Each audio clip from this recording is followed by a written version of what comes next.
welcome to We're Having Fun. Hi, I'm Mark. Hi, I'm Krista. Krista, welcome back to another week of our podcast. What's up, bro? I was about to say, this is going to really test whether we actually are having fun or not. This is the episode. It is. It's gonna be fun. I think it will be. I hope so. At least one good thing has come out of it already. I know that. Oh, we'll get to that. That'll be the end thing. Yes. Yep. So, yeah. I don't think much going on. I was going to say, is there anything that we need to talk about other than this? There's a lot of Disney stuff announced, but... Oh, yeah, that's right. Forgot. Yeah, I don't know. Nothing really. I haven't researched a whole lot about it. Yeah. They're doing a new X-Men animated series. I saw that. I thought it was a new movie, but it's the cartoon, which is fine, but I just got excited for a second. Yeah, and I found out, I don't know how I didn't know this at first, before, that Oscar Isaac is going to be Moon Knight. Yeah, he is. Why did I not know that? I love Oscar Isaac. I don't know. Yeah, they announced a while back. What the heck? I just missed the memo, apparently. Yeah, should be interesting. Moon Knight's somebody, like, our friend Justin loves Moon Knight, but he doesn't get into much stuff, but hopefully that'll change once he has his own TV show. Hopefully he gets featured a little more, because he's interesting. Yeah. Well, maybe we'll get into that someday. But yeah, that's pretty much all that's really been going on. So I guess we can get into it. Since we're going to need some time. Oh, jeez. I'm going to apologize in advance. Okay. First of all, let's just start off this way. When we decided we were going to start this podcast, we said we were going to do movies and TV and video games and books and all kinds of different things. Yep. And then we've just done... Yeah. We've just done movies, pretty much. It's just easier a lot of the time. Yeah, exactly. But we said we were going to do other things, and I wanted to switch it up. And so this was a week that we didn't have anything planned, because, of course, next week is going to be, hopefully, some Thanksgiving stuff. Yep, Wilson's here. We have a scratching dog in the background. So, yeah, but this was a free week, and we didn't know what to do. And I remembered... earlier in the week, I was like, oh my gosh, it's the 10-year anniversary of Skyrim, one of my favorite games of all time, so maybe we should talk about Skyrim. Yeah. And so that's what we're doing. That's what we're doing. So, this is our Skyrim edition. Skyrim. And I haven't played Skyrim in maybe 9 years or so. I got it, when I got my Xbox 360, it was the first game I got. Mm-hmm. I made a Khajiit. Mm-hmm. It was a cat race. Yes. And I named him Peanut because it was named after a cat I had at the time. Okay. And Peanut ran amok all over the realm. Yeah. And it was fun. It was a really good game. So, yeah. But I don't remember a whole lot about a lot of things. So, hopefully... yeah, you're going to fill us in. Yeah, and hopefully you'll have something to say about it. I should probably have something to say. Yeah. I've played it several times. Yep. I've only gone through the whole like main quest once. Uh-huh. And that was with my first character that I created. But I've done other ones. In case you didn't know, I have a YouTube channel. Mm-hmm. And I have a Twitch stream, and I've done it on both. I've played it on both. Yeah. And I did a series. Well, actually, I did 2 series because they have a thing in the game where you can marry other characters. Okay. And so I made a Skyrim Bachelorette series, which was really fun. And then I did a Skyrim Bachelor, and I never finished it, I don't think. Okay. But, so I've had a lot of fun in the game. I guess I should go into... when I first got it, which is kind of funny. So it was released on November 11th, 2011. 11/11/11. Easy to remember. Yep. And I was newly married at the time. Okay. And Kevin, my ex-husband, said he had seen ads for it and everything. And I wasn't really paying attention because I wasn't like big into games back then. Yeah. And because this was kind of like what introduced me to playing video games again, pretty much, was this game. So it was after Thanksgiving, so it had been out for a few weeks, and they were having, Black Friday sales, and they had, like, this big, like, 60-inch screen TV that was on sale at Best Buy. Okay. So we went by to get that and, get it set to be delivered and everything. And while we were there, he was like, you should totally get this game, Skyrim. You get to, like, fight against dragons and stuff. It'll be really cool. And the reason he wanted me to get it is so that I would buy it and he could play it. Right. And so I was like, oh, I guess. So I bought it, and we took it home, and I started playing it, and I got really into it. And I got so into it that he had to buy a completely new PlayStation 3 and a new version and a new, like, game just so that he could play it in a different room. Because he never got to play it because I played it all the time. Yeah. And he was like, I don't want to just sit here and watch you play it. I'm getting sick of this game, and I haven't even played it yet. So... Yeah. But, needless to say, I really liked it. Yeah. The first character I had was a Breton, but I also have played as a Khajiit and maybe another Breton. What's a Breton again? It's like, I'll go into it. Okay. A little bit, not too much. Okay. But, Promises. Yeah, I say that now. But yeah, I've played as a Breton, I've played as a Khajiit, I've played as a Dark Elf, and... I think those are the only races that I've played as. Okay. I have played as an Imperial, but that was a different game. Because I also had Oblivion, because I tried out Oblivion after I played Skyrim, and I was like, I don't like this as much. So I never finished it. Yeah. But anyway, so yeah, I really liked it. Quickly became one of my favorite games. As soon as it came out, it went on sale for, like, PC at one point, and so I bought it for that too. Okay. And now they have a new edition that has just come out, the Anniversary Edition. And so you can buy that one too now, and I'm not buying it because... They've released it on everything that's ever come out, basically. Exactly. It's ridiculous. They just have a release on something new every time, because when it started, it was on... PS3, and Xbox 360. And then each time that those have gone, so like PS4, it came out on PS4. PS5, it's out on that, I'm sure. Yep. It's on like the Switch now. Yep. Of course, it's on PC. It's on the other Xbox ones, the new ones. I have no idea what else. It's like pretty much anything that they can put it on. They're like, hey, we got Skyrim, play it. Yeah, it's become a real meme at this point. Yes, it has. So they're supposed to be coming out with Elder Scrolls 6 at some point, because this is Elder Scrolls 5. One of these days. But they don't have a release date. I think they've given a release date, but people are like, that's probably not going to happen. So it may still be a while before they come out with the next one. It doesn't have a name. It's just Elder Scrolls 6 right now. Yeah. But yeah. So you enjoyed the game? I did. I really liked it. It was fun. Put a lot of hours into it. It was at a really bad time in my life. So, it's a nice little comfort game. Yeah, one of the only good things I had going at that time. Oh. So, yeah. It was the beginning of 2012.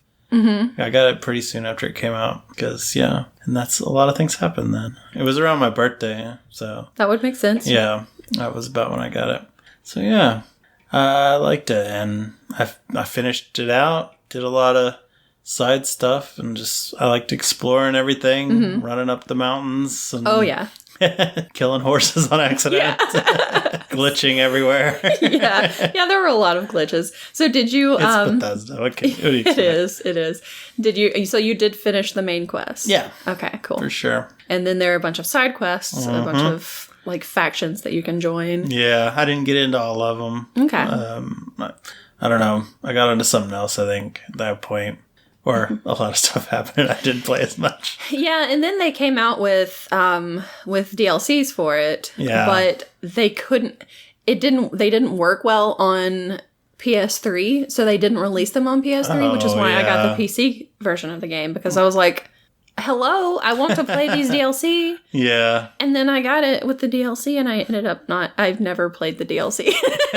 Except for one of them, because there's one where you can, like, build your own house and like adopt kids if you're married and all that stuff. And that's what I wanted it for, was just so I could adopt children and have a nice little house that I built myself and just, live out in the plains of Skyrim. And it was really nice. So that's what I wanted. I was like, I don't care about vampires and all this stuff.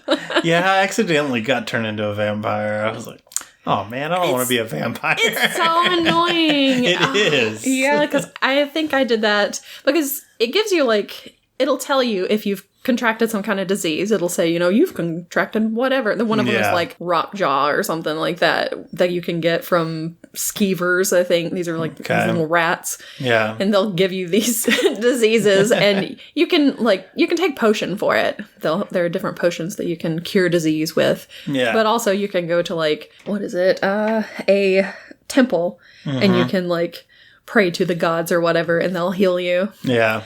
So and if you don't do that though, people will start commenting. All the NPCs will be like, "Ooh, you're not looking so good. Yeah. Are you sure you don't need to go to an apothecary or something? Because you're looking pretty rough there, buddy." Yeah. Oh man. Yeah. So it gives you a little bit of time, a little bit of notice before you start feeling bad. Or before your character starts looking bad. But yeah, vampirism, if you contract that one, after 3 days or something, you start people in towns will start getting mad at you because they're like, we don't want vampires in town. And you can start sucking people's blood. And it's I don't want to be a vampire. So you have to do some quest just to get the vampirism taken away. It's that's annoying. Yes, it is. And then there's one faction that you can join where you turn into a werewolf. Yeah. And they kind of give you the option. And then at the end of the quest, you can get that taken away, which I always do because I'm I don't want to be a werewolf. I don't want to be a werewolf either. I don't like this. I just want to be a human or an elf. That's good enough for me. Or a cat person. I don't want to be a dog. I'm a cat. Exactly. Sorry, Wilson. Sorry, Wilson. We don't want to be dogs and cats. I want to be owl. I mean, we don't want to be dogs. We want to be cats. We want to be cat people. Sorry. So, that's... Somehow we always get cat people into the podcast. I guess we do. It's a common I don't know why. I do not know why. But anyway, I guess I've got this I have a whole document full of notes. Mm-hmm. And Mark is very scared of these notes. Nervous. He's very nervous. Mm-hmm. So I guess I should kind of go into some of this stuff that I've written down. Let's do it. So I will talk now a little bit about the world of Elder Scrolls. Okay. So that some of the other stuff will hopefully make sense. I don't know. But it takes place on a planet called Nirn. It is not Earth. It is Nirn. Nirn. Nirn. N-I-R-N. And terrible name. I know, it is. And, that's where Nirnroot comes from. Because there are these Nirnroots there are these plants that live, near the water edge. Yeah. And you can go pick those. And there are quests where people are like, pick 20 Nirnroot and bring them back to me. And it's like, do I have to? I don't want to do this. I'll just... If I see one, I'll pick it up. And, maybe in a year after I've played this and I have nothing else to do, that was the thing with quests all the time. Is I'm going out to this quest. Oh, there's a cave. I gotta go check that out.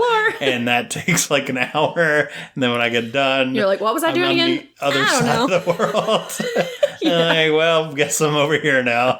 Guess I'll go do this other thing. One day I'll get to this quest I started at the beginning of the game. Exactly. Oh, man. So, the planet is called Nirn. It has 2 moons. Okay. The moons are called Masser and Secunda. Okay. And, that's basically the world. And also, it's very cold in Skyrim, and it's like a tundra. There's an aurora.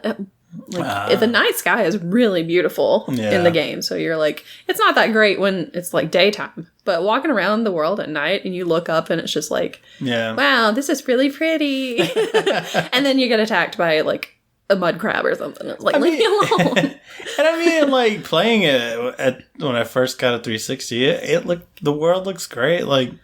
Without even mods and stuff. It looked really good at that time. I haven't seen it lately, so I'm not sure, but... Yeah, and I've never played it with mods, which makes people annoyed because they're you're just playing the vanilla game, and I'm like, Yeah, I like the vanilla game. Yeah. It's like with Minecraft. I'm like, I like vanilla Minecraft. Yeah. I don't need to have all these mods. I have enough fun as it is just playing the game the way it was intended. Yeah. But there are some pretty funny mods. There are some funny ones. Yeah, because let's see, what are the Macho Man dragons are great. Thomas the Tank Engine. Yep, exactly. So there are some mods that are really interesting. It's the best. And then there are some where they make the characters very risque, I guess I should say. So it's like some armor mods where it's like, oh, that's a lot of cleavage you're showing here. So. It's not protecting anything. Exactly. So, yeah, there are a lot of interesting mods. And then some of them are just to make it look prettier, like to put some extra lights around the towns so it looks nicer. So I wouldn't mind doing something like that. And then, like, the anniversary edition that they just came out with, you can get, like, all of this creator content that people have made over the years, and that's like one of the big draws for that edition. But since I don't care about that as much, I'm like, I don't really need it. Yeah. And they are like, there's like the special edition of Skyrim, which is what I do have. It's supposed to update it also, but you don't get all that stuff. But they are bringing fishing to the game, so I'll be able to fish in Skyrim, just like I can fish in Minecraft and in a Stardew Valley. Yeah. Wow. Yay, fishing. So yeah.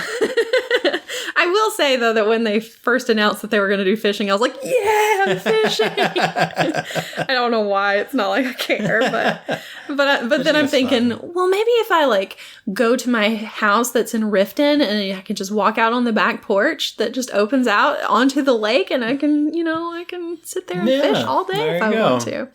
Not that I'm going to, but I could. You have the option. So yeah, sorry, back to my notes. It has 2 moons, I said that. And most of the action takes place on the continent of Tamriel. Okay. So it's the largest continent. There are other continents on the planet. One of them is called Atmora, which is where the Nords originally came from. One of them is called Akavir, which there are other things that came from there. And then there was an island continent kind of place called Yokuda, which is where the red guards came from, but it sank into the sea. So it's kind of like an Atlantis thing, I guess. There you go. But none of the games in the series have been set in any of those other places. They're all on Tamriel. Okay. So, this is the part where you're like, what does this have to do with anything? So Tamriel is divided into 9 provinces. Okay. Of course, Skyrim is where Skyrim takes place, which makes sense. That sounds right. And Skyrim is home to the Nords. Mm-hmm. And Nords are men, basically. They're kind of like a Viking society. Yeah, and this podcast is not sponsored by NordVPN. No, it is for not. all your VPN needs. No, it is not. So yeah, there's Skyrim. There's a province called Cyrodiil, which is where the Empire, that's where they have like the Imperial City, and that is where Imperials come from. And those are that makes sense. Those are another race of men. Then we have, those darn men. Then we have Morrowind, which is home to the Dunmer, or the Dark Elves, and there was a whole game set in Morrowind. Uh-huh. Then we have Black Marsh, which is home to the Argonians, and Argonians are one of the beast races. They are humanoid lizards. Oh, they're the lizard people. Yeah. So there are those guys. They look really weird. They do. It's so funny because, like I said, you can marry people in the game. Uh-huh. And there are certain characters that you can marry. There's like a whole list of them. And some of them are Argonians. And I'm like, no, not interested. And there are no Khajiits in there. And that makes me very sad. That's messed up. It is, because the Khajiit are humanoid cats. And they're from the province of Elsewhere. Yeah. So there you go. Then you have... they have wares. Sure.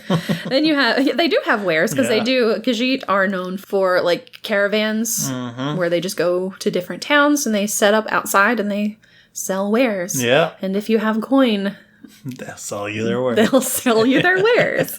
Exactly. So, yeah, then we have Valenwood, which is home to the Bosmer or Wood Elves. So those are an elf race. And you have Somerset Isles, which is the home to the Altmer or the High Elves. I've never wanted to play a High Elf because I don't like High Elves, mainly because of the Thalmor, which I will get into in a minute. Okay. So then we have, I say a minute, but it might be like 15. Then we have Hammerfell, which is home to the Red Guards. And Red Guards they're kind of like a desert kind of people, I guess, because they're always... they don't like the water because it swallowed up their island. Oh, I don't know. But they're always like dressed, they have like scimitars and they're dressed in like something that you would... Snakes. Yeah, kind of. So, yeah, in, like, I'm trying to think of what that would be called. I don't know. But I don't know. They've usually got, like, turbans and stuff. And yeah. And it's kind of like what they wear in, like, Morocco, I guess. Okay. Places like that. Tunisia, maybe. Yeah. Like, northern Africa. So, yeah. Okay. And then you have... Oh, and Red Guards, of course, are men. Of course. There are women, but... Men is the, Yeah.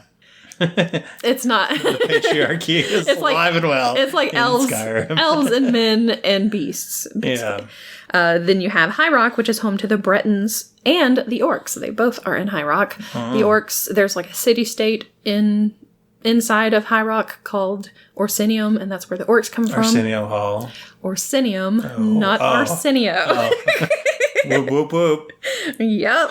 And then, of course, like I said, the Bretons, and you asked me what Bretons were, and they are actually, they're considered to be men, but they are men that are descended from elves. Like, elves and men interbreeding. They're melves. Yeah, and they're usually a little bit shorter than other characters, which is kind of funny. I don't know why. That'd be weird. I don't know why they're shorter, but they are. So, but they are they're good with magic. So if you want a magic character, but you don't want an elf, they're pretty good with that. So okay. Then, I guess that's all because I already went over Skyrim and the Nords. There you go. So that's all the races. That's who we're dealing with. Yes, that's all the races. That's not races. Those are all of the playable races that you can be, and all of the places that all of the provinces within the continent. Now there are some races that you can't play. That some of them are around and some of them are not. So there are two really that I can think of that I wrote down. So there are the Dwemer, which are the deep elves, and they're kind of like dwarves. They do a lot of stuff with mechanics and magic. They use magic to make mechanical objects move and stuff. Really cool, but they disappeared way, way, way in the past. Long ago. Yes, because I'm not going to get into it, but there are like several eras in the timeline of Tamriel and Elder Scrolls and stuff. There's so much lore in this game. It's ridiculous. There's a lot. If you want to read some books, man, oh my god, they got books. This is the game for you. Yeah. There are a lot of books. There are. So there are several eras. There are like the prehistoric eras or whatever. That's for the dinosaurs. Yes. No, there are no dinosaurs as far as we know. Only Argonians. Oh, wow. Slammed Argonians. And then, what? I like dinosaurs. And then there's like the first age, or the first era, second, third, and the fourth. The fourth is when Skyrim takes place. Okay. The first era is when the Dwemer they just like disappeared. Okay. Nobody knows what happened to them. They just are gone. The other race that is not someone you can play as, they're actually kind of bad guys now, are the Falmer, and those were the snow elves of Skyrim. Oh, yeah. Okay. But they had like this big war with the Nords when the Nords came in and started settling. Basically, the Nords like almost wiped them out, and so they had to go underground.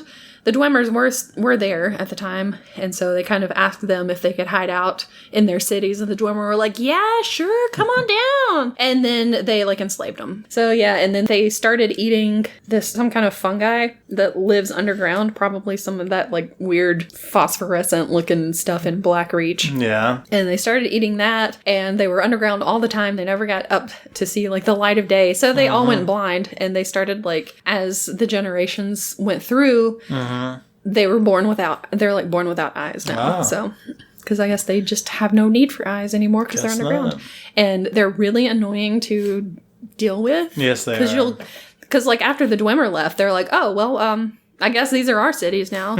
So if you go to a Dwemer ruin, you're walking around, there are these Falmer, like, everywhere. Yeah. And they have these, like, bug things that come after you, too. Like, Charas or something like that. I think this was called something like that.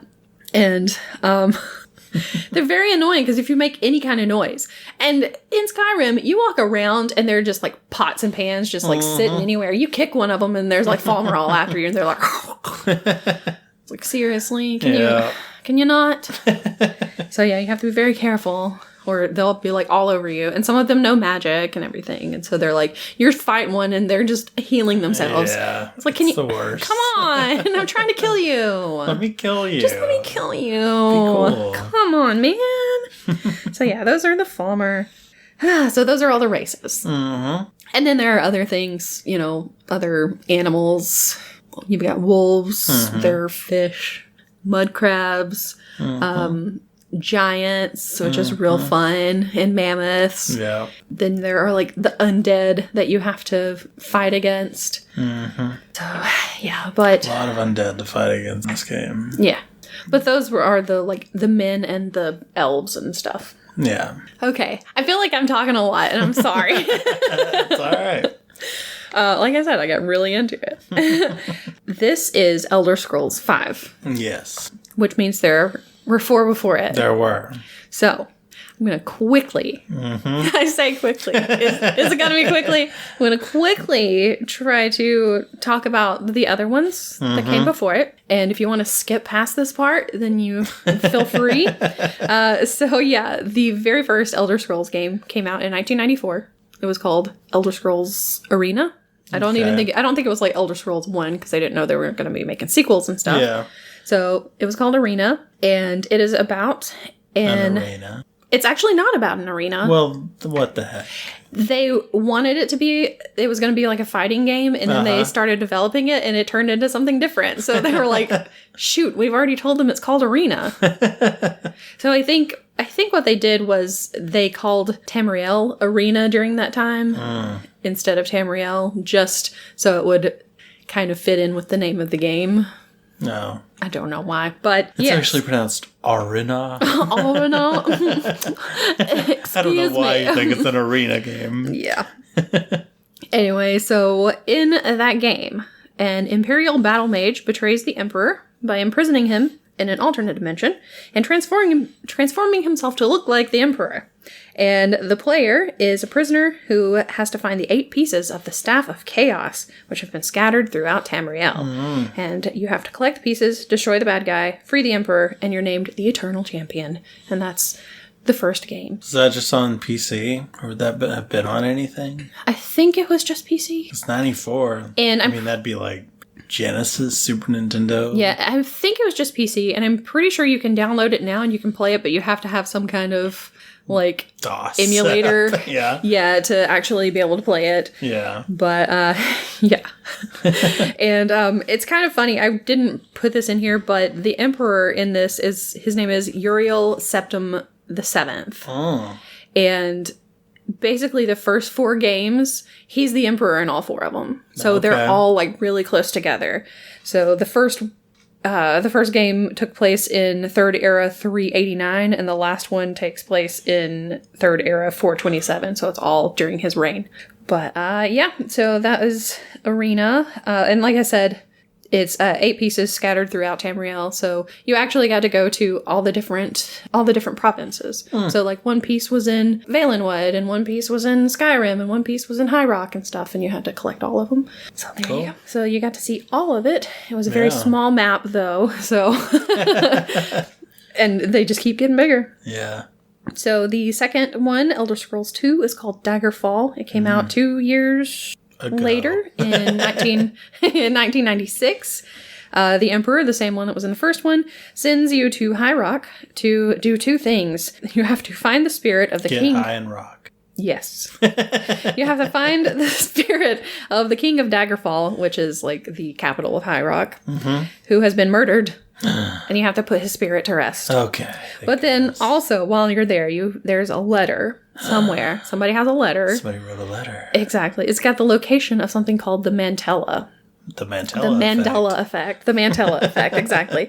And the Mantella is the key to bringing the ancient golem Numidium back to life. Oh. So Numidium was created by the Dwemer, and Tiber Septim, the first emperor to actually get the whole empire united, used the Numidium to do that. So your task is to make sure that the Mantella and the Numidium do not fall into the wrong hands. And the way they ended that game, there were like 6 different endings you could get. So it could land in the wrong hands. So there were like 6 different choices you could make, and it's like you could give it to this person and then this thing would happen, or you could give it to this person and this other thing would happen. Could you keep it? Probably. But and then of course when they came out with the next game, they had to kind of retcon some of that stuff. Well, yeah. So the third game is the one that became like, it was probably the first one that was like mainstream, I would guess, because it is Elder Scrolls 3 Morrowind, and that came out in 2002. It was a very big hit. A lot of people say that is their favorite one. Yeah, you hear that a lot. I've never played it. I think I have it because I think it was on sale for like $5 or something, and I was like, hey, maybe one day I'll play it, and still haven't played it. Yeah. Just like most of the games I own. Right. But in that one, there is a prophecy that the Nerevarine will show up. And that is the reincarnation of Indoril Nerevar, who is like a hero of the first era. Supposedly, that person will rid Morrowind of some kind of curse. Okay. So this one takes place in Morrowind, of course, which is why it's called Morrowind. Makes sense. But it only takes place in like this island inside of Morrowind, called Vardenfell. And you're sent to the island as a prisoner, because in most of these games you're a prisoner. Yeah. All of them but Daggerfall. In Daggerfall, I feel like maybe you're the same character from Arena, where you're not a prisoner anymore. Now you're the eternal champion, and the Emperor's sending you to do all these things, right? Which would make sense. Yeah. So, but this one, you're a prisoner. You're at Vardenfell, and you're there to fulfill the prophecy because people basically just think that you're the person who's going to. So you're going about trying to do all these things, all of these trials, and at the end, you have to defeat this like. I can't remember if he's like a god or if he's just like a Daedric prince or something, but the religion stuff in the game, it's very confusing for me, so I don't really get too into it, you know? But his name is Degathor, and he has a weapon called the Akulikon, and it's kind of like the Numidium that I was talking about. It's another one of those like golem kind of things. Oh, okay. And you have to defeat it. There's something called the Heart of Lorkhan. I don't know. I was confused. I've never played it. But once you destroy the Heart of Lorkhan, there are these like living gods, and it makes them mortal again. Okay. And then you get to kill them. You do get to kill them. In one of the DLCs, actually, because there are 2 DLCs that came out for Morrowind. The first one was Tribunal, and that's one where you get to go. There's the city where you go to, and there's a tribunal there, and they call it the False Tribunal. And now that you've defeated the Heart of Lorkhan, you get to kill the other members of the tribunal, except for one. One of them's fine because he's like, I don't want to be a part of this anyway. And he's trying to get the original, the non-false one, the correct one, working again. So yeah, you get to get rid of the other 2 in the tribunal. Okay. Then, of course, there's another DLC called Blood Moon that has to do with werewolves. And the Daedric Lord Hircine, who is like the god of the hunt kind of thing. And you get to there's like a big arena kind of thing in that, which is funny because it's not called Arena. And there are a bunch of champions, and you get to actually fight against Hircine himself. And if you live, good. If you don't, you get another try, I guess. I don't know. You live, you die. Usually that's how it is. But yeah, it's like 6 go in and only 1 comes out kind of thing. Then moving on to Oblivion, which is Elder Scrolls 4. That is the other one that I have played. And it was pretty interesting. So the story of it is you're a prisoner, of course, because you're always a prisoner. And while you were escaping prison, you witnessed the assassination of the Emperor. The Emperor that has been in all the other games. He gets assassinated in front of you. He's actually voiced by Patrick Stewart, which is pretty cool. Except that, Patrick Stewart dies in front of you. Yeah. But before he dies, he gives you the Amulet of the Kings. And he tells you that it's like the Order of the Mythic Dawn is the people who have killed the Emperor, who assassinated the Emperor. They've assassinated all of his sons also. So they're trying to end the line of the Emperor, basically. And he's like, but I have an illegitimate son named Martin. Go find him. Well, actually, I don't think he tells the name of it. He's like, go find this other guy, and he'll know what to do. So you go find this other guy. I think his name is Joffrey, which I don't like, because I'm like, no, I don't want this name. Game of Thrones has ruined this name. Stop it. So you go find that guy, though, and he's like, you go to this place called Kvatch. It's a city. You get there. There's like a portal open in front of it. This like red portal to a place called Oblivion. And it's basically like a hellscape kind of thing with a bunch of nasty things in there. Yeah. You go into Kvatch, and they're freaking out. There are like these little demon things coming in and killing everybody. And you find the guy you're looking for, and he's like, the Emperor's illegitimate son is here. His name is Martin. And Martin, what is his last name? Martin Septim is voiced by Sean Bean. So you can probably guess where his storyline is going. Sadly. So, spoilers for Oblivion, sorry. They get a lot of, like, named actors to do, like, stuff all throughout. They do get a pretty good bit. Especially for, like, the main storylines. Yeah. For, like, the little stuff, they get, like, no-name kind of people. Yeah. Except for, the voice of Max Goof, Thackeray Binks. Of course. He's in there. I don't think he's in Oblivion, but he's definitely in Skyrim. He's, like, all over Skyrim. Which I am completely fine with, as we know. Yep. So, anyway, you go in, find Martin. He's like, I'll follow you, but you have to close this gate of Oblivion. So you go in, you close it. They're popping up, like, all over the place. And you take Martin to the Blades, who are also in Skyrim. But the Blades were originally there to protect the Dragonborn Emperors. And kill vampires. No. Oh. That's the Dawn Guard.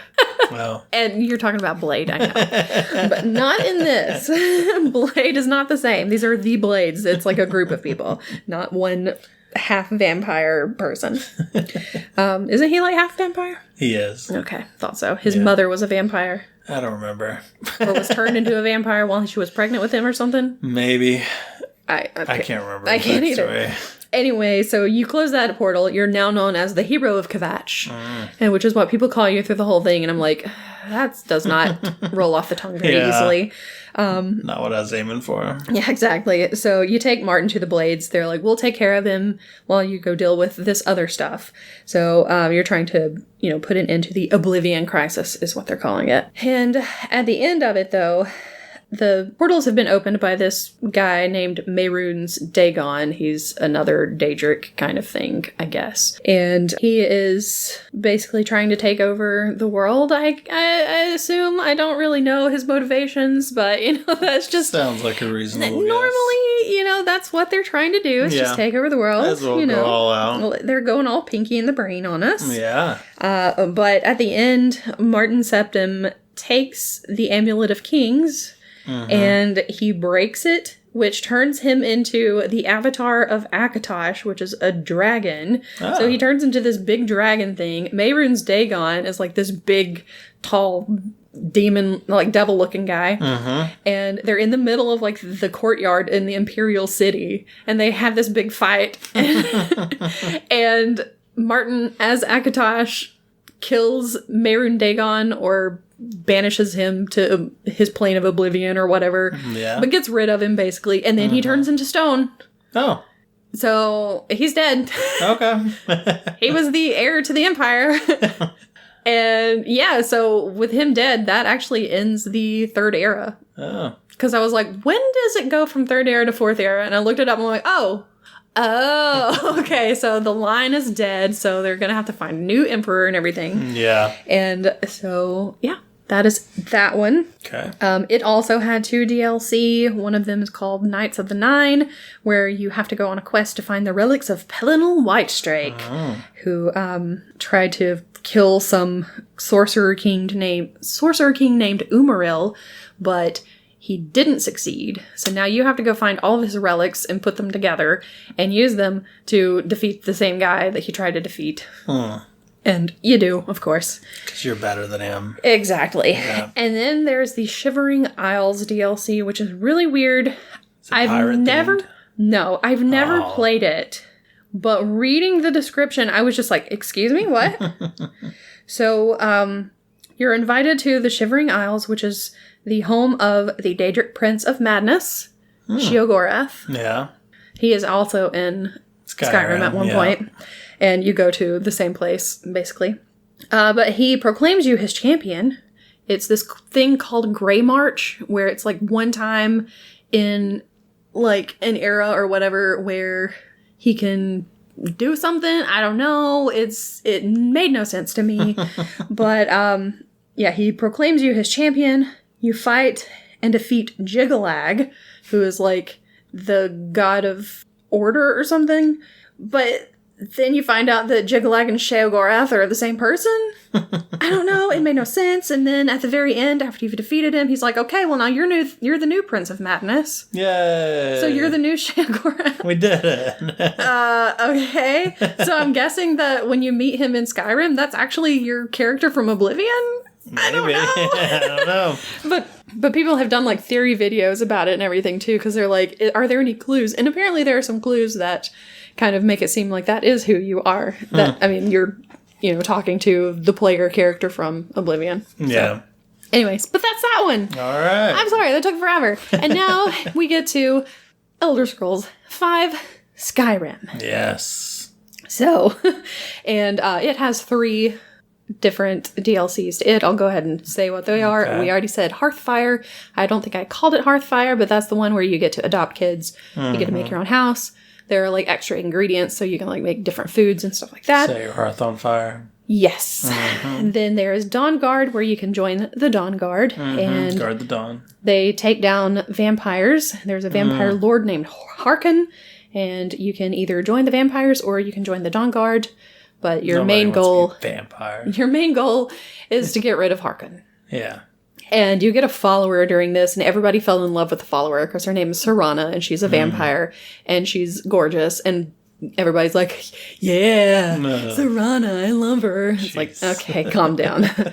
Calm down. And then the other DLC you get is Dragonborn, where in the main game, your character is the Dragonborn, but in this one, the first Dragonborn comes back. His name is Mirak, and he is... The Rock? Mirak. Oh. Miraak. Mirak. And he is kind of like enslaving the people of Solstheim, and you have to go defeat him.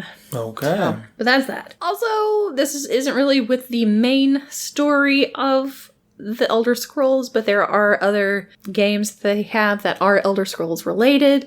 So they had 2 of them. One of them was called Redguard. It was like a spin-off, and then another one called Battlespire. I didn't write down the stuff for them because nobody cares. They weren't like really big. Nobody really liked them. There was a card game named Legends. There was a mobile game named Blades that came out like after Skyrim. Yeah. And I guess you're part of the Blades. I don't really know. I would assume. Yeah. And then, of course, now they have Elder Scrolls Online. Yeah. And that's a pretty big deal, I guess. Yeah, a lot of people like it. Yeah, I've heard good things. I actually, when they did the beta for it, I somehow managed through somebody to get access to it. It was pretty fun from what I remember, but then I was like, I don't want to pay for this. Yeah. Because it's like a monthly payment and everything. Yeah. I think they've changed that now, though, so I might be interested in trying it out. But also, there have been so many updates to it that I'd just be like, what the heck is going on here? Yeah, there's a lot of expansions. There are other ones, too. They had some games that were only on like Nokia phones. Oh, yeah. Which is really weird. It's one on the N-Gage. I don't know. Remember the N-Gage? No. Oh, it's terrible. It was like the phone that plays games. It was probably like Elder Scrolls Shadow Key or something. Anyway, there are also 2 books. And I have one of the books. It's called The Infernal City, I think. I have not read it. It's sitting on my dresser, I think. But eventually I'll get around to it. Just like all those other books that, I keep saying that I'm going to read. All right. Oh my God. I've talked so long. I'm so sorry. I'm going to say that several times. But now we're finally into... I'll cut them all out. Okay. But now we're finally into the backstory of Skyrim. Yes. So, I mentioned that the Oblivion Crisis during Oblivion, at the end of it, the line of the emperors is dead. Yes. It starts the new era. Long live the emperors. Yeah, sure. It starts the new era. This is like, Skyrim takes place 200 years after all of that. But there is a faction called the Aldmeri Dominion. They're headed by the Thalmor. The Thalmor are these high elves who believe in elf supremacy. So they're basically like, elves are so much better than men. And we should be Nazis. They're like we should be the ones in charge. But they have this beef with Tiber Septim that they've had for like millennia. Maybe not millennia. I don't know how long. No, it probably isn't. It's probably centuries. It's probably not that long. But they've had it for a long time. They've been real pissed off at Tiber Septim. So Tiber Septim was the guy who unified Tamriel, founded the Septim Empire, which ended at the end of the Oblivion. Last name. Septim. Yeah. Anyway, when he died, he was deified as Talos, and he is worshipped with the other 8 gods in the pantheon. But the Aldmeri Dominion don't like him because they were trying to do... the Thalmor were trying to do something while he was trying to unify the empire. They were trying to do something else. Yeah. They were trying to unify another section of the empire. Okay. And they got pissed off because he was like, no, we're all going to be together. And they're like, dude, seriously? So they're still mad about that, even though he's dead and has been dead for a long time. But I hold a grudge. Now, I think that I can't find anything about it, but I think that they're probably pissed off because he was a man and he became a god. And they're, men are trash, obviously, to them because, they're elves. So I think it has something to do with that, too. Anyway, so they have they hate the Empire, pretty much. They start like a war with the Empire. And to bring peace back, the 2 sides, the Empire, Aldmeri Dominion, they create the White Gold Concordat. And so it's like a treaty thing. And one of the things in the treaty is that they will keep the empire as a whole, but there can no longer be worship of Talos. So the empire's like, sure, we can do that, but we're not going to reinforce it. It's kind of like how you'll go someplace and they're like, there's no smoking here. But then people start smoking like right outside the building and they're like, we don't really care, it's fine. So we're not going to say anything about it, but we're going to have these no smoking signs no smoking within 20 feet of the door. And then somebody's like right outside smoking like crazy. And they're like, whatever. They can do what they want. You have a personal history with this. I do. You know about it. Seems very specific. Yeah. I'm aware. Okay, so when there is a no smoking policy, but it's not reinforced, then that means that people can stand right outside of the building where you work, and they can smoke right next to the vents, where it brings the cigarette smoke directly into your office because the vent is directly above your head, and so you're sitting there trying to get your work done, and suddenly you smell cigarette smoke. Or, and then, of course, finally, they're like, can you move somewhere else? Because, your cigarette smokes are going straight into this building. And then they move, and then somebody else one day shows up because you're like, I smell something that is not a cigarette. A funny cigarette. And I smell a funny cigarette. And so you go down to the person who is down there smoking in that area and say, by the way, just so you know, I'm not ratting you out or anything, but I can smell that from my office.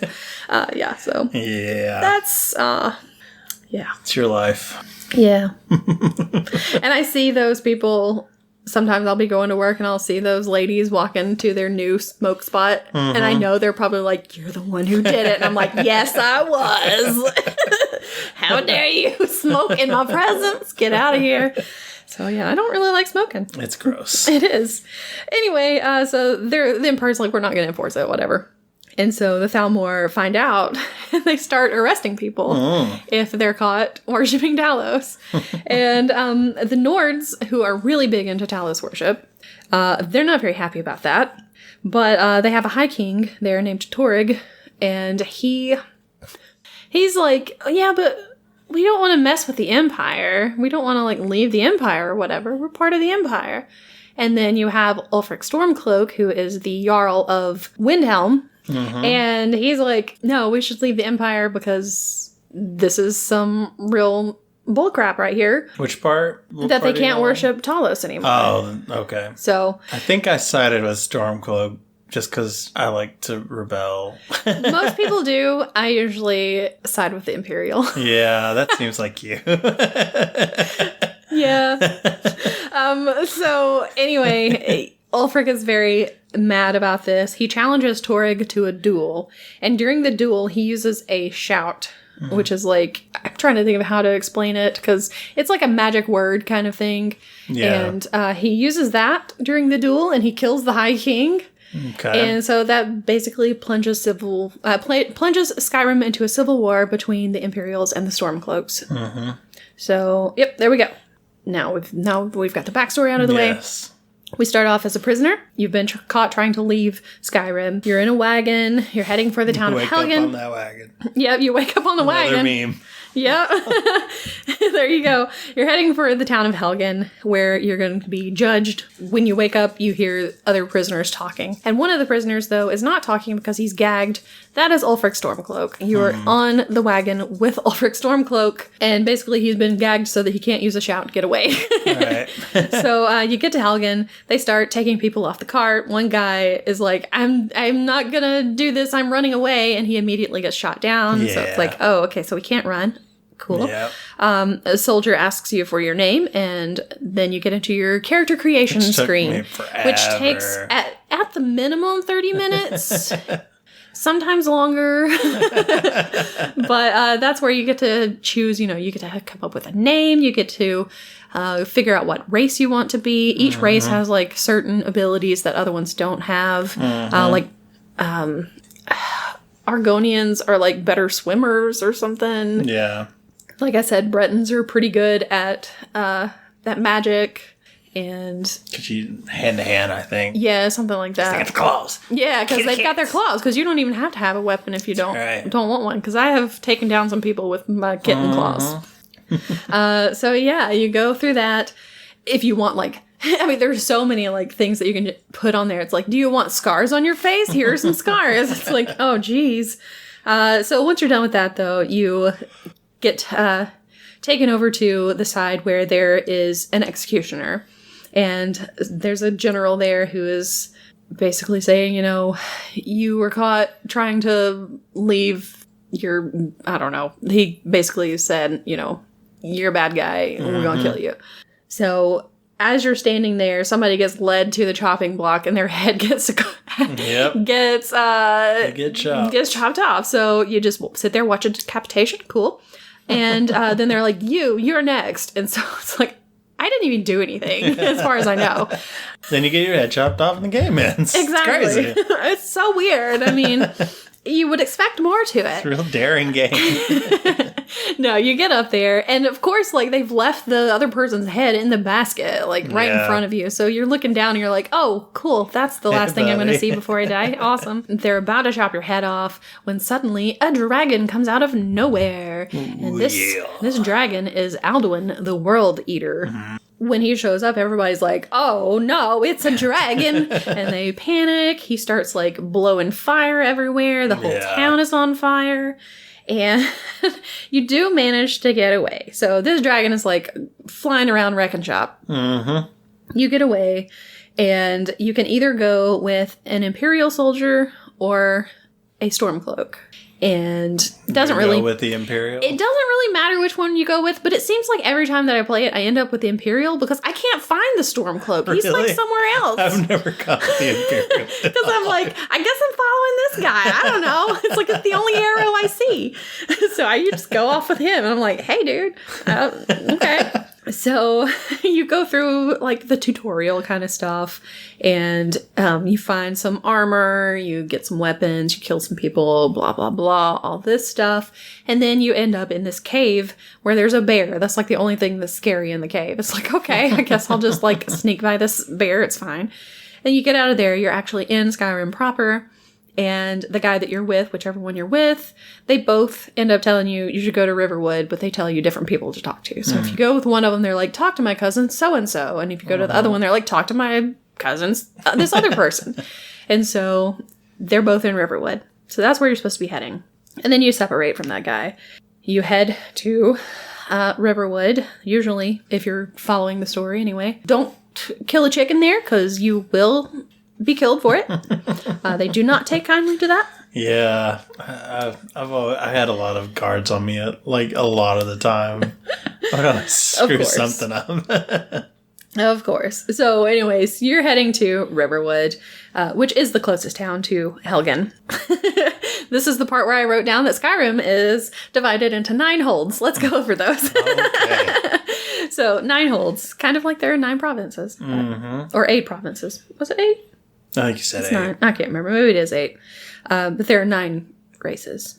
Anyway, each hold is governed by a Jarl in the hold's capital.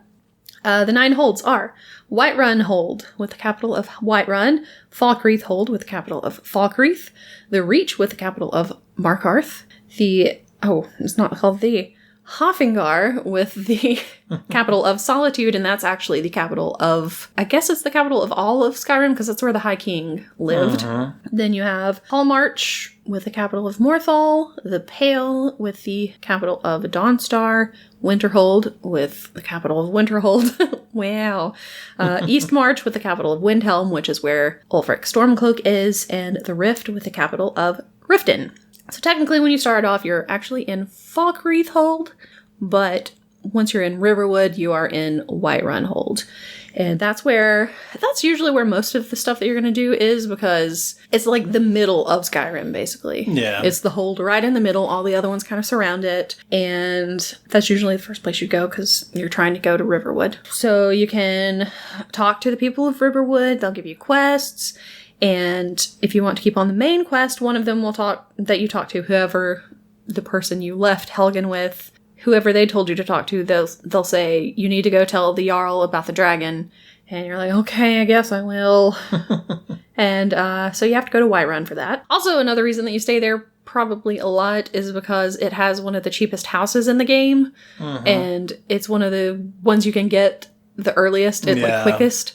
So if you're like me, you're probably going to need a house. Yeah. With a lot of chests in it. Because you're going to have so much stuff in your inventory, you're going to need to put it somewhere. It's so easy to get too much stuff in the game. I swear, I'm over encumbered every time. Oh, so much. Like, one of the first things I do, there are these things called standing stones, and they give you certain, like, perks. And one of the first ones I go to is, I think it's the Steed, or maybe it's a different one. I want to say it's the Steed, because it gives you more stamina, which means you can hold more. Yeah. And so I'm like, I need as much room as I can get, because this is crazy.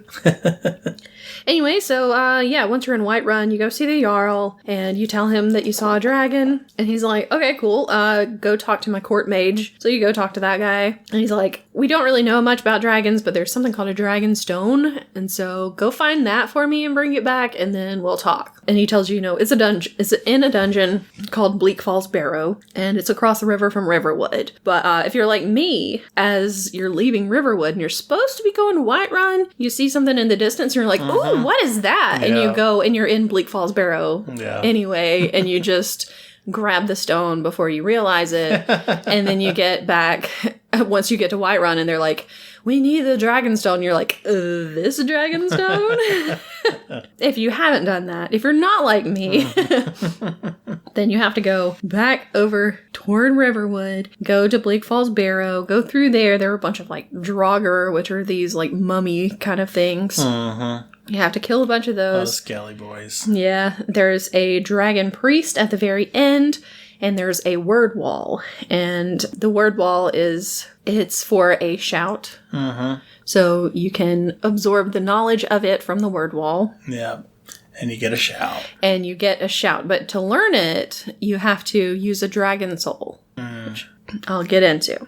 Okay. So, anyway, you get the stone, you give it to the mage. He's like, okay, cool, I'm gonna work on this thing, whatever. And while you're there, you hear, there's a dragon attacking the watchtower. And so they make you go out and help, even though it's like, you don't even know me. Yeah. Okay, I'm just like a prisoner who happened to see a dragon. I don't know why you think I'm good at this. But anyway, so you go to the watchtower with the rest of the guards, and some people are already out there, and you fight the dragon, you kill it, and when you kill it, it falls to the ground, and then suddenly something happens, you absorb its soul. And the people around you are like, what the heck just happened? I think you just absorbed that dragon's soul. And you're like, I don't know, I've never done this before. And so they're like, I just woke up on a wagon. Exactly. And so they're like, we've heard tale of the Dragonborn. They can kill dragons and take their souls. I was like, okay, I guess I'm that. I don't know. So they're like, you need to go back to the Jarl and tell them that we took care of the dragon. So you start heading back to tell the Jarl that everything's cool.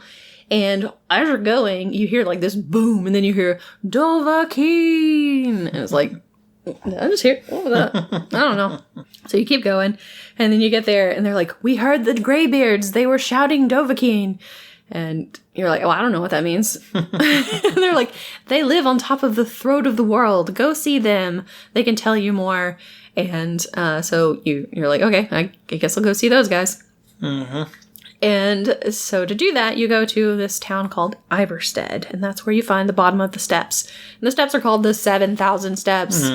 There are like 740 something of them. Okay. So somebody did a real bad job of counting on that one. And decimal point wrong. Yeah. So you start heading up there to get to High Hrothgar, which is near the top of the mountain. That's their monastery.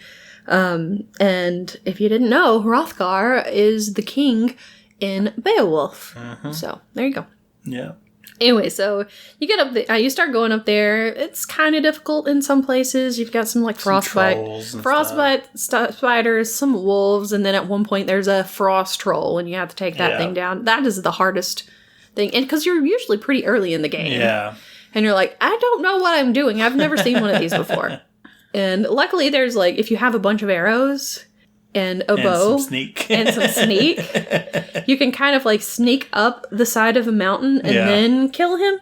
I've heard that you can sneak past him, but I've never actually been able to do it. So, because usually I try to sneak past him and then he's like, oh wait, there's somebody, and he catches me. But yeah, so he's pretty annoying. Yeah. But you get up there, the Greybeards are there, they tell you what Dragonborn means. So basically you have dragon blood, and you're connected to the dragons. You're Charlie Sheen, you got dragon blood. What was that he called? Tiger blood? Yeah. Okay, I thought so. Yeah, you're Charlie Sheen, sure. And you can use the dragon souls to learn shouts. Let it all out. And shouts are also called Thuum. Because it's in dragon language. Okay. And so they teach you a couple of the shouts. They teach you part of Unrelenting Force. And they also teach you Whirlwind Sprint, because you're going to need at least Whirlwind Sprint to do the next task that they get you to do, which is to go try to find the horn of Jurgen Windcaller. And Jurgen Windcaller was the very first Greybeard, and the Greybeards are kind of like pacifists. And they have a leader who you don't meet until a little bit later in the game, but he's pretty cool. I don't remember. You're gonna remember when I tell you. I'll tell you what. Okay, so they tell you that it's in some tomb somewhere, so you go to that tomb. You find where it's supposed to be, but it's not there. There's a note that's saying, if you're looking for this, go to the inn in Riverwood. So you go to the inn in Riverwood, and there's someone there to meet called Delphine. She asks you to slay a dragon to prove that you're dragonborn. And then once you kill it and you absorb the soul, she's like, oh, I guess it's true. Okay, cool. So she gives you the horn, finally, and you get to take it back to the to the Greybeards, and they officially name you Dovahkiin, which means dragonborn. Mm-hmm. So then you meet up with Delphine again. She sends you to the Thalmor Embassy, where you have to sneak in, you have to cause like a distraction, because you're looking to find out what kind of information they have about the dragon crisis, which is what they're calling it, basically. And you're hoping, or she's hoping that they'll have some kind of information about why the dragons have returned. Because there used to be dragons, like a long time ago, and then there just weren't any anymore. But you find out that Thalmor are looking for somebody named Esbern. So you go back to Delphine, and she's like, okay, well, now I'll go find Esbern. He is in the Ratway in Riften. The Ratway is like the sewers. It's where, like, the thieves hang out. The thieves are one of the factions that I pretty much always join because, I don't know, they're kind of fun. Yeah, I joined them. Plus, I'm kind of in love with, like, Brynjolf, the main guy, who is, like, this guy with, like, a Scottish accent. And I'm like, okay, I'll do anything you want, Brynjolf. But, yeah, so I pretty much always join the Thieves Guild. Plus, you can get a pretty good bit of money from them sometimes. Yeah. So, anyway, you find Esbern, you convince him to follow you, but then Thalmor show up, and they're after you also. So you have to escape them, you have to kill a bunch of them. You finally get out, you escort him to Delphine, and they explain that they're the last of the Blades. And the Blades, of course, were in the previous one. They were the guards of the Dragonborn Emperors, but now they've been disbanded. That was another thing in the White Gold Concordat that disband the Blades. And they're like, well, you're Dragonborn, so we should probably help you, because that's kind of like Dragonborn Emperors, kind of the same. But to really do anything, they need to get to a place called Skyhaven Temple, which is where they have like a bunch of Blades armor and stuff like that. And so you go there, there's there's a frieze there on one of the walls called Alduin's Wall. I'm gonna have to pet him. Called Alduin's Wall, and it depicts like a bunch of prophecies.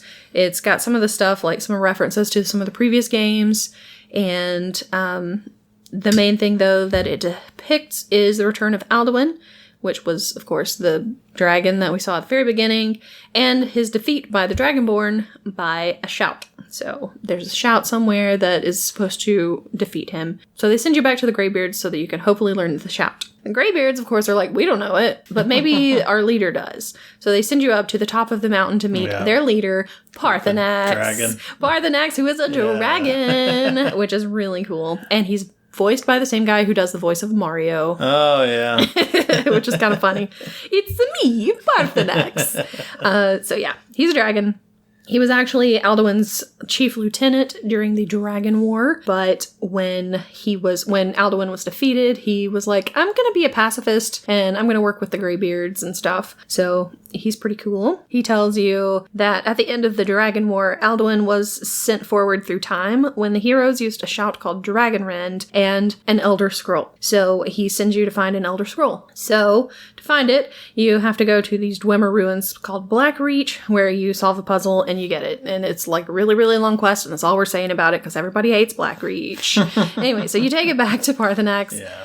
You go to there's this one specific place up at the top of the mountain called the Time Wound, and you go up there, you read the Elder Scroll at that spot, and you can see through time, and so you can watch what happened during the Dragon War and how they defeated Alduin the first time. So you see them use the shout, and as they're using the shout, you're learning it. So you learn the shout through that, and then they read the Elder Scroll, which sends Alduin hurtling through time, basically, to the future. And that's why he shows up in the Fourth Era. So once you see all that happen, the Time Wound closes, Alduin shows up in your own time, and you and Parthenax fight him. And now you know Dragonrend, which is the name of the shout. So you use that, and you defeat him, but it doesn't kill him. He just kind of flies off. Mm-hmm. And you're like, okay, well, we've got to figure out what to do now because he has escaped to Sovngarde.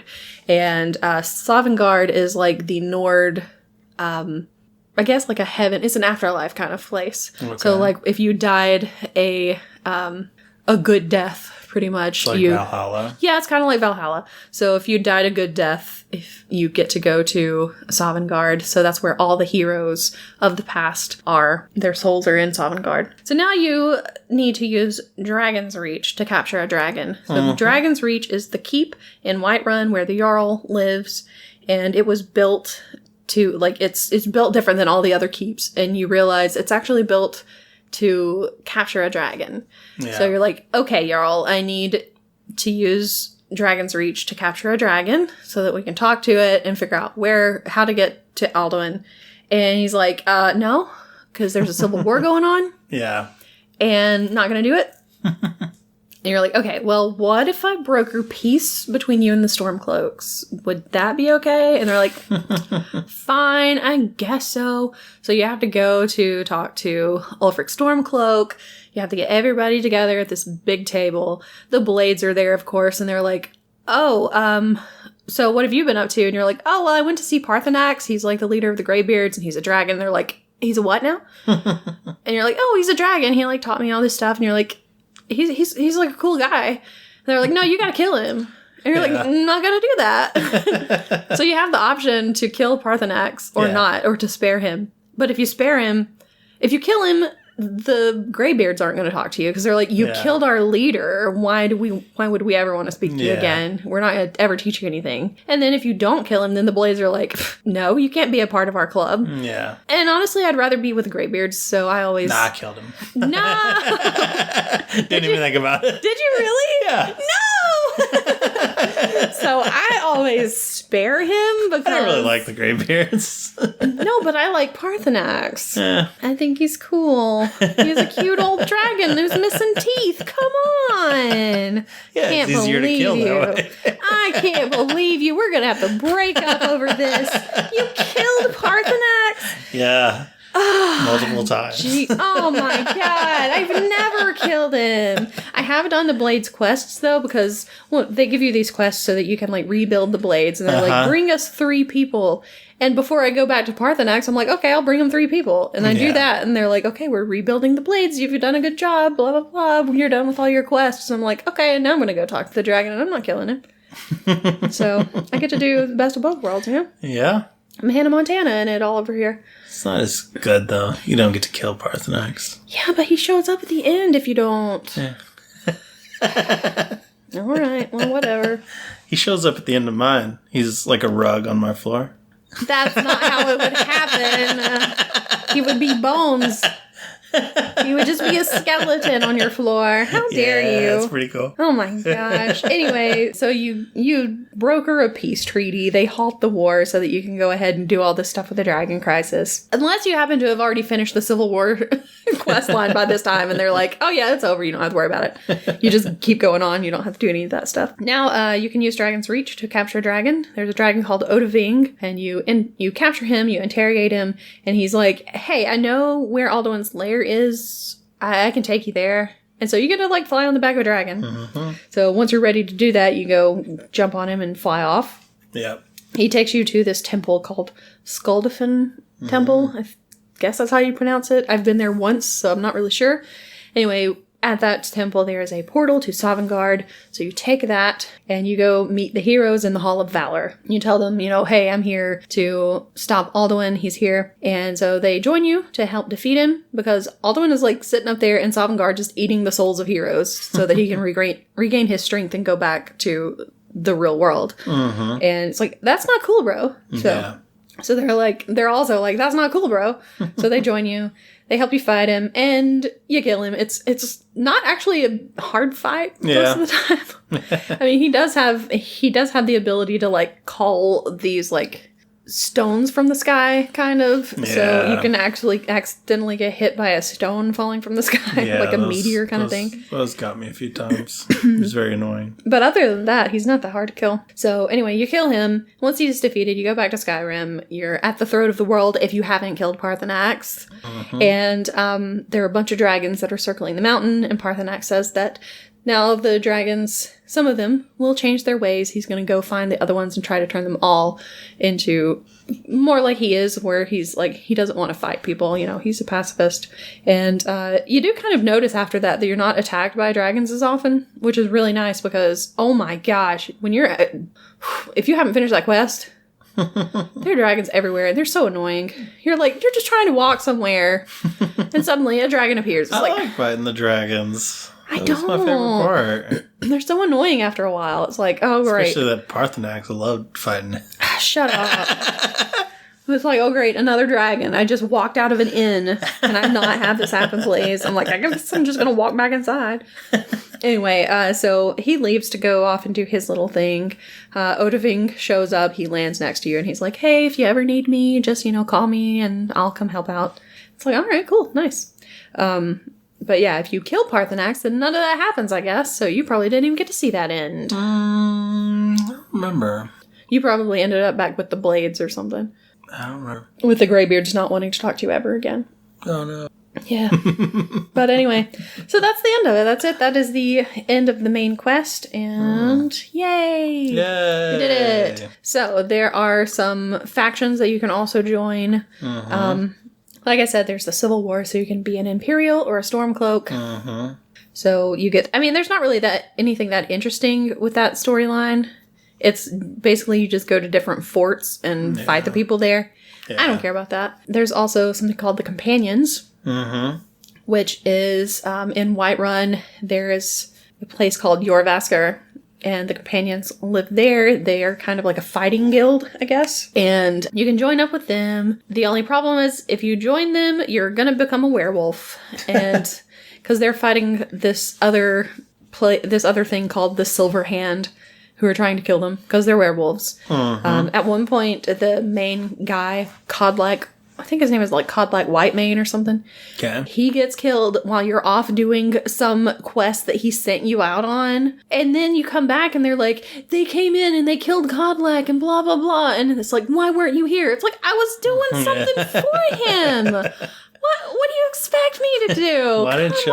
Why didn't you were here? Why didn't you do it? You've been in the Companions longer than I have. Sorry, you're terrible. It's like, geez, you're a werewolf. Why didn't you do anything? But you go through their whole storyline, and at the end, there's one spot where you can go kill these witches. They're called the Glenmoral Witches, and you can take their heads because your main mission now is to release Codlack from his spirit is like stuck in the realm of Hircine, I think. Okay. And he doesn't want to be there. He wants to be in Sovngarde, but he's stuck there because he was a werewolf. So you have to go through this big temple thing, and you can throw one of the witches' heads in the fire, and it separates him from his wolf form. And you fight his wolf form. Oh my gosh. And you fight his wolf form until it's dead. And then he's released and he can go to Sovngarde. And then if you're a werewolf and you have an extra head, then you can cure yourself also. Which is really nice because it's like, yes, I don't have to be a werewolf anymore. And if you have other extra ones, there are some of the other guys in the Companions with you. You can cure them too if they want to be cured. But whatever. Then you have the Dark Brotherhood, who are like, it's assassins pretty much. And so if you what is the it? Ones where you get the hands on the paper. Yeah, you get a hand. You'll get like a note with a hand on it that says "We know." It's like, you know what? What did I do? I don't know what I did. You have hands. So if you sometimes you'll start hearing rumors about this kid in Windhelm who is trying to contact the Dark Brotherhood. And if you go to his house, he's sitting there. He's doing the Black Sacrament, and you can talk to him, and he's like, oh, you came. I need you to kill this person. So basically, he's an orphan, and he doesn't want to go to the orphanage because the lady who runs it is named Grelod the Kind. Yeah. She's the worst. Piece of work, I tell you what. So she's like really mean to the kids, And so you can go there and you can kill her. Yeah. And it's like, I always do. Cause yeah, for sure. She's terrible. She needs to die. Yeah. Because, like, her assistant, named Constance something, I can't remember what her last name is, she's, like, really nice. And as soon as Grella the Kind is dead, the orphans are, like, having a grand old time. So it's like, I want these kids to be having, like, a good time. They're orphans. Come on. So it's like, Constance is much better to be person to be in charge of them. Yeah. So kill her immediately. And then the next time you go to sleep, you wake up and you're in this cabin. And there's this lady there in her Dark Brotherhood costume. And she's like, kill one of these 3 people that is lined up. And you have to choose which one you want to kill. Yeah. Which a lot of times I'll just kill all of them. Because it's a choice you can make. Why not? But if you don't want to join the Dark Brotherhood, you can also kill her. Yeah. And then you can take down everybody else in the Dark Brotherhood. So you can choose to join it or you can choose to, destroy it. I don't remember what I did. But, so if you join the Dark Brotherhood, they have their own little sanctuary just outside of Falkreath, and you get the password from her. Uh-huh. And you can go there. She's married to a werewolf, and there are a bunch of other people. There's, like, this vampire kid that is there, and also there's Cicero. Oh. Cicero, who is, to most people, one of the most annoying characters in the game. I love Cicero, though. Why is he so annoying? Because he talks like this. He's got a real annoying voice. He's like, mother. He's like, the listener. So, you become the listener in the Dark Brotherhood. They have this person who's in charge of them called the Night Mother. And Cicero has brought the Night Mother to Skyrim because he was in the Dark Brotherhood Sanctuary in Shidenhall, I think, which is in Cyrodiil, where the Imperial City is close to there. And they... like, everybody was killed in the Dark Brotherhood there, so he brings the Night Mother to the only remaining Dark Brotherhood stronghold, I guess. So, but you become the listener, which means that the Night Mother talks to you and tells you what to do, which is weird because she's like a mummy. So, she's a mummy and a mommy. Oh.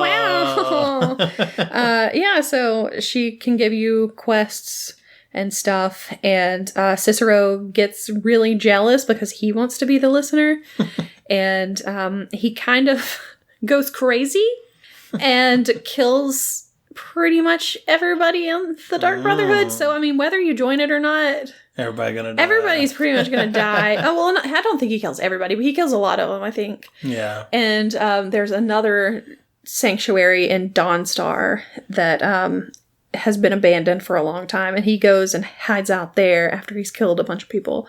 And you can follow him there, and you can either, once you get into the room with him, you can either kill him or you can spare him. And if you spare him, then he can follow you while you do all your stuff. You can have him as a follower, and he makes jokes the whole time.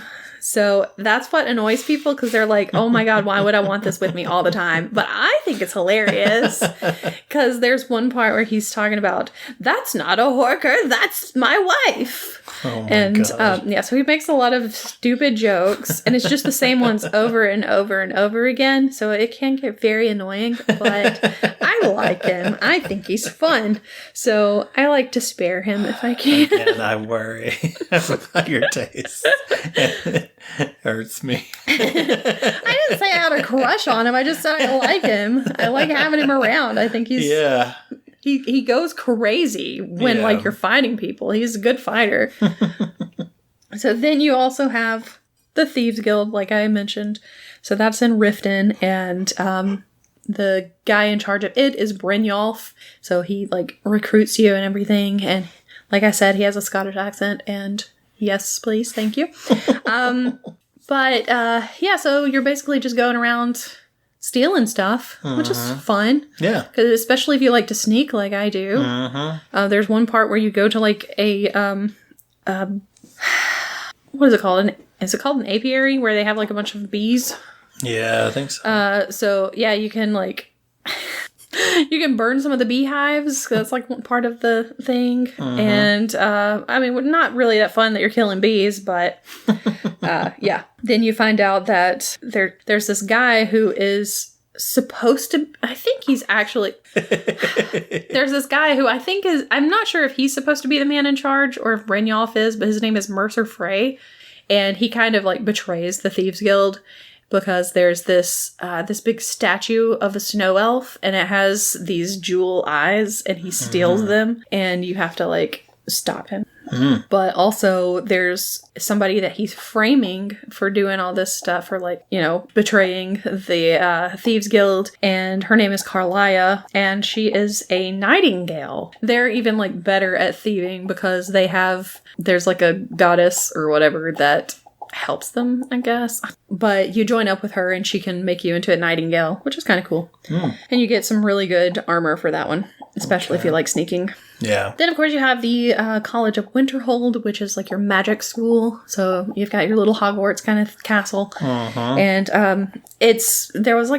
Winterhold is a really weird town because there aren't that many buildings, because apparently there was some kind of thing where half of the town just like fell into the water because there's like cliffs all around, and they just fell into the sea, into the ocean below. Yeah, so it's mostly abandoned, but you can go to the college there, you can join it, you can do your magic stuff and go through their little quest line with the Eye of Magnus. I think I finished that one before like once and I was like, never again. Because yeah, it wasn't that fun, but at the end of it you can become, like, at the end of all of these, you can pretty much become the leader of whatever faction it is. Yeah. So you can become the leader of the Companions, you can become the leader of the Dark Brotherhood, the Thieves Guild, the College of Winterhold, all that stuff. You can just work your way up. And then, so that's that one. So if you want to do some magic stuff, you've got that. And then there are a couple of, like, minor ones. I talked about the Blades, where you're trying to, like, get them started back up again. And then there's also the Bard College, where you can, join to be a bard so that you can like play instruments, although you don't actually get to play instruments. So what's the freaking point? It's a bummer. It's really annoying, but they make you go out and you have to find like these instruments that people have lost. It's like, okay, cool. I guess I'll go find your flute. I don't know why, but sure. But then the main thing that they have is there was a King Olaf who they used to have this big festival about him, and where they would like burn his effigy. And he had he was like the only king who captured a dragon in Dragon's Reach. And the dragon's name was Numenex, I think. Anyway, so there's a book about him that is lost, and you have to go try to find the book. So you find the book, but then like half of the passages are like missing in it. So you take it to like the Jarl and show it to her, and she's like, oh, but there's stuff missing. Or no, you don't even tell them that there's stuff missing. That's what it is. You go back to the leader of the Bards College, and he's like, oh crap, there's stuff not in here. But, you know, the Jarl wants to know about it. So you take it up to her and you start reading from it. And when there are lines missing, you just make up stuff. So you could just make up all kinds of crap that probably didn't even happen. Yeah. And at the end of it, they're like, oh, wow, I'm so glad that you brought this. I guess we'll do the King Olaf festival thing again. And so that's what they do. And they like burn an effigy in the Bard College courtyard. And that's the point where when I was playing it, the last time I did the Bard's College, I was watching it and I turned to one of the characters that was next to me and she kept just saying the same line over and over again. So yeah, anytime I hear the word festival now, I automatically in my head think, I thought the festival wasn't happening this year. Because that's what she said over and over and over again. I was like, I think I broke her. I don't know what happened. So yeah, that was pretty fun. Not much to that one, of course. And then, of course, you have some other quests because there are these Daedric princes, although some of them are male and some are female, but they're still called princes. But you can do quests for them. So there's like Meridia's Beacon, which you can, if you see it in a chest, like a lot of times if I see it in a chest somewhere, because it'll just like randomly pop up, I'll be like, I'm not taking that. I'm not doing that quest. I don't like that quest. Because as soon as you like pick it up, it's like another hand has touched the beacon or something like that. It's like, oh no, I don't wanna. There's so many things in this game that I've done them so many times. I'm just like, oh no, I don't want to do that one. There's like the No Stone Unturned, where it's like the unknown stone. I can't remember what they're called, but you'll find like these little stones. Like I did that picture of it that time for like Inktober. Oh yeah, that one that I gave to you that you liked. Yeah. But it's like it's this little pink stone. Yeah. And gem thing. Yeah, this gemstone, and you'll pick it up and it's like, okay, now this is in my inventory forever. Yeah. Because you have to find like 30 something of them. There's a bunch of them, and then you have to do this other quest that goes with it, and it's not really worth it because like the thing is you get this crown from it. And it's like, I always say the name wrong. I always want to say Baranzia, but I think it's Barenzia. It's like this crown of this old queen. And if you wear it, then when you find like gems and stuff, they're going to be like, they're more likely to be flawless, I think. You're more likely to find gemstones when you're doing thieving stuff.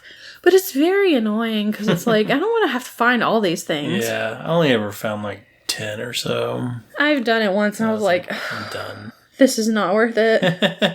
Yeah. So yeah, you have things like quests like that. And then there's like the one quest where there's like the talking dog and things like that. And then, of course, there are the Thane quests also. So each hold of Skyrim, you can go to their Jarl, and they will make you a Thane of that hold if you do, like, certain things for them. So it could be, like, I think Whiterun is probably the easiest one. It's the first one you can get. And I think it's easiest because pretty much once you kill that dragon at the Watchtower, I think they're like, okay, you can become a Thane now. Yeah. And you get like a housecarl, so that's how you get Lydia so quickly. Oh, yeah. And so everybody loves Lydia, except that she's so annoying sometimes. It's like, Lydia, get out of my way. I'm trying to sneak. Or, you know, and then of course she sounds so fun when you try to get her to hold your stuff. She's like, I am sworn to carry your burdens. It's like, well, be a little happier about it. Why don't you? So yeah, Thane quests. So you're going to become a Thane of all the holds. And, a lot of times it's just do 3 tasks for people in the hold. It's like, okay, I'll just like pick some vegetables for somebody. I don't know. Yeah.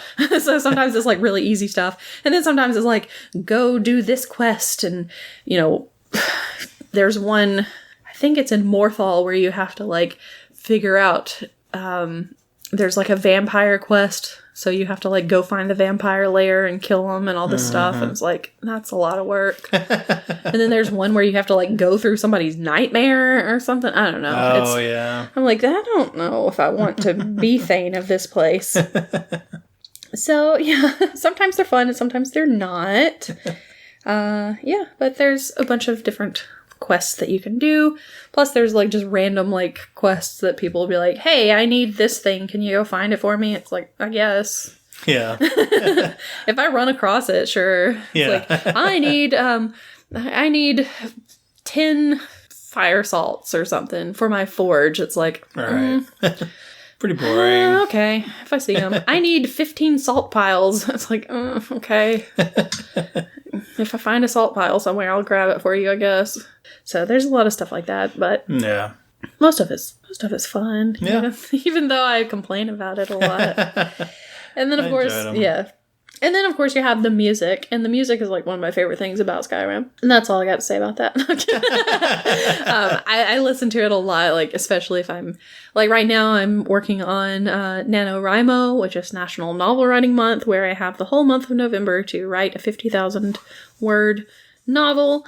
And so a lot of times when I'm writing, I'll listen to some kind of, like, ambient music, like, background music kind of stuff. And a lot of times it's Skyrim, because... I enjoy it. So okay. It's very nice. That's cool. I don't have any connection with the music. Yeah, okay. I probably played it on mute while I listen to other things. I do that with a lot of games. I cannot tell you how disappointed I am in you today. I don't I'm not a soundtrack guy usually. Okay. Goodness. Sometimes I find it's even better with my own music. So, yeah, but I really like the music. There's a theme that they did for Morrowind that they've kind of, it has gone from Morrowind. They put it also in Oblivion and in Skyrim. And so I learned to play that on the piano, which was pretty cool. That's cool. But that's pretty much all I know. And then, of course, since there is a bard college, there are bards around. So you can, if you go into an inn or a tavern or whatever, you can request songs from the bards that are there. So that's pretty fun too, because you get to listen to kinds of different things. And there's one of them called like The Age of Aggression, but it's also, there's another version called The Age of Oppression. So one of them is like a Stormcloak and one of them is an Imperial version of the same song. So nice. Yep. Pretty cool. Yeah. I've run out of notes. Yeah. Oh my gosh. Are you sure? Can you believe it? Yeah. So I was going to say that we could talk about like some of the memes that have come up. Okay. But I can't remember a lot of them. I know that, of course, there's the arrow to the knee. So I used to be an adventurer like you, and then until I took an arrow to the knee. Yeah, it gets said a lot. It does. And so you'll just be walking around and the guards will just start saying that. I'm like, shut up. So, they do that. And what's really funny is when you're like, they start saying it as you're like leaving a town or something. And there's like, I used to be an adventurer like you. And you're like, nope, shut up. I'm out of here. So there's that one. There's also, what's wrong? Someone stole your sweet roll. There's that one. There's also the stop your lollygagging. That's another one that the guards like to say a lot. I've heard those. Oh, I've heard them so many times. There's like the whole over encumbered meme where it's like, you touch one thing, you're over encumbered. Yeah. And what really annoys me is you'll be like walking around, minding your own business. You'll be like in your house or something, or, in a dungeon or whatever, and you'll find a plate of like some food and you're like, oh, a piece of cheese. So you grab the cheese, but then you also accidentally misclick and you grab the plate and it's like, you're holding too much to run. It's like, I didn't want this plate in the first place. Get it out of here. Yeah, I grabbed a lot of stuff I didn't want. Yeah. Then there's also the sneaking stuff. So there's like, you'll be sneaking around. Yeah.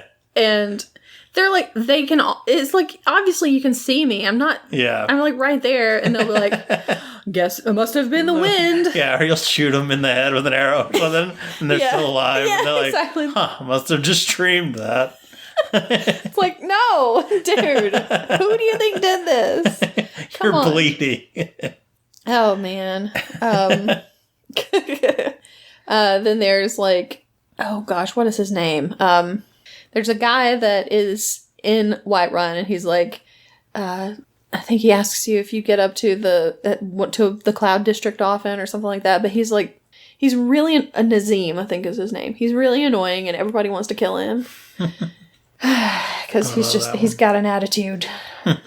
Then there's the whole thing with trying to climb a mountain on a horse. Yep.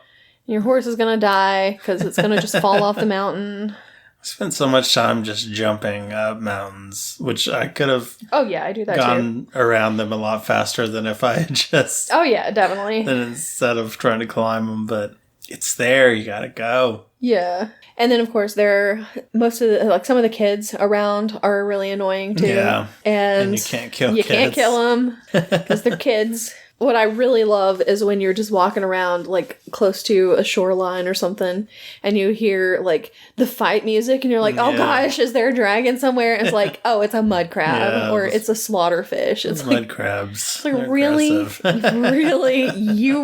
You're gonna do that, bro? Okay. I can take you out in, like, 2 seconds. There are giants around, and if you get too close to them and they hit you with their club, you'll just fly up into the air. That was the best thing the first time that happened to me. And you just never come back down. And it's really funny to watch it happen to somebody else, too. Yeah. Because you'll be, maybe not with a follower, but there were some necromancers, I think. Yeah. The last time I played it, But there were also giants around. Mm-hmm. And so the necromancers were doing something and they got mad at me. They started attacking me. So I ran toward the giants and then they started attacking the giants. And the giants just like shot them off into space. I was like, yeah, you picked the wrong person to mess with. So that was great. Yeah. Then there was this one time where, because there were so many little glitches and stuff. Oh, yeah. There was one time where there was a giant chasing me. Because there were actually 2 of them chasing me. Because I was supposed to kill one of them. Mm-hmm. And I was shooting him. And he kept running toward me and everything, and I was, like, walking backwards up a hill, and I'm shooting him, and he finally dies. I'm like, finally, I can loot this guy. And he just, like, clipped, like, straight through the world, and I couldn't get to his body. And I was like, well, guess I won't get that giant toe. Not that I needed it. Lydia getting in the way, of course, is...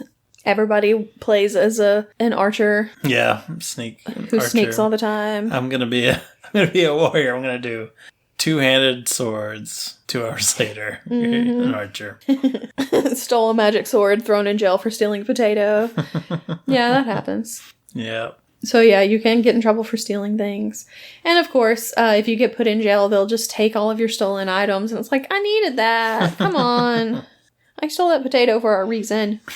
But yeah, it's fun. And there are some things that you may never see in the game. But I see them I see some stuff that people are like, I've never seen that. And I'm like, I see that every time I play this game. Yeah. Because Mike the Liar, do you know who that is? I don't remember. It's been 9 years. Okay. He's like this Khajiit that just wanders around. Oh, yeah. And some people just never see him. Yeah. I see him all the time. I'm like, oh my God, there he is again. Yeah. It's just another day seeing Mike the Liar. I've seen the Headless Horseman several times. Mm-hmm. Then there's a few places where you can easily find stuff because there's this one little bridge that these 3 goats run across, and underneath it is a troll. So it's the 3 little goats gruff. Yeah. So there are lots of little Easter eggs. There's even a Minecraft Easter egg on top of the Throat of the World because there's there's a pickaxe up there that is notched. And Notch is the guy who created Minecraft. Yeah, and he's a great guy. Oh, yeah. Yeah, I'm glad he I'm glad he sold Minecraft and got out of there, because now it's okay, now there are good people here. Yeah, so there are lots of little Easter eggs around, too, which is kind of fun to look for. Well, that's cool. But... I guess I should stop talking about it because you look like you're bored out of your mind. And now we've lost everybody who listens. This was not a fun episode, and I apologize. No, it was good. Sometimes I want to go play it again. And maybe, if it's on sale, maybe I'd play it again at some point. Sometimes I want to go play it again, and then you start talking about it. And I'm like, no, that's okay. I'm good. No, it's a fun game. There's just so much to do. Yeah. Even if you don't want to do quests, just going around exploring the world is just fun. Yeah, I just wander around sometimes. Yeah. You find all kinds of stuff. Mm-hmm. There's tons of stuff to do. It's crazy. But yeah. I didn't even remember all that lore. But yeah. And like we said, there's tons of books to read. Mm-hmm. If you just want to read about lore. It's got you covered. Yeah, definitely. There are so many books. Yeah. So, for our snack... Oh, I just remembered the other theme, the other meme that was everywhere. The Fus Rodah meme. Oh, yeah. Where everything was just because that's the unrelenting force. Yeah. It's called Fus Rodah because it's in dragon language. Yeah. And people, you can just... use that shout and people fly off of mountains and everything, and so it's pretty fun. That was fun. Anyway. So for our snack for this, you took on quite a task for this. Mm-hmm. You made sweet rolls. I did. From the game. I did. And we've had one already, and it's really good. And you have more here. I do. I made 12 of them, so we have lots. So we have a lot to eat, which is good, because I like them. Yes. So they have a Skyrim cookbook that has recipes of things that you can find in the game, and one of them is the Skyrim the sweet roll.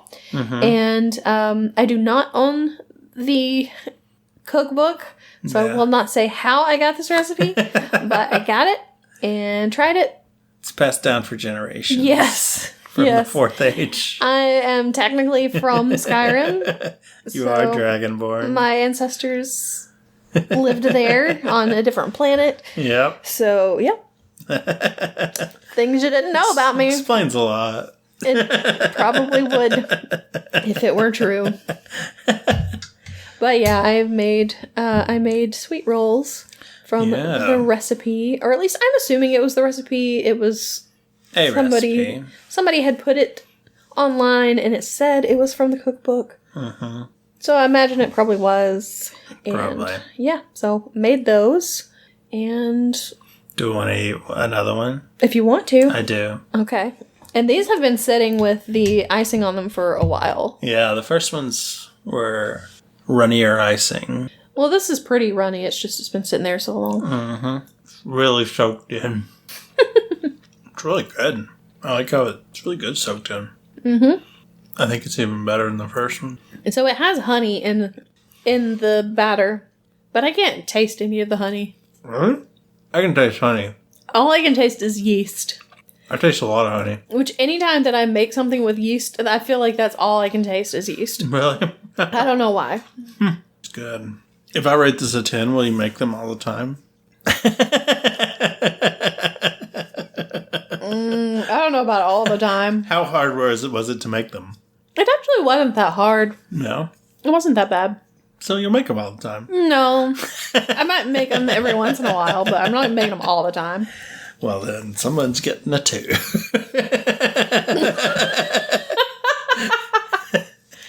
Wow. Okay. No, my actual rating for these, and they're really good. They're not a 10. I don't know. They're really good. That one was really good. All soaked in stuff. And I don't taste yeast. 9.5. Is that better? I guess I can let you do that. Okay. I would have given it a 10, but since you're shooting it down, I'll give it a 9.5. Now what am I going to give it? I don't know. And I would have given you a 10 if you'd have made it all the time. I think I'll give it an 8. Okay. It's a good score. Yeah.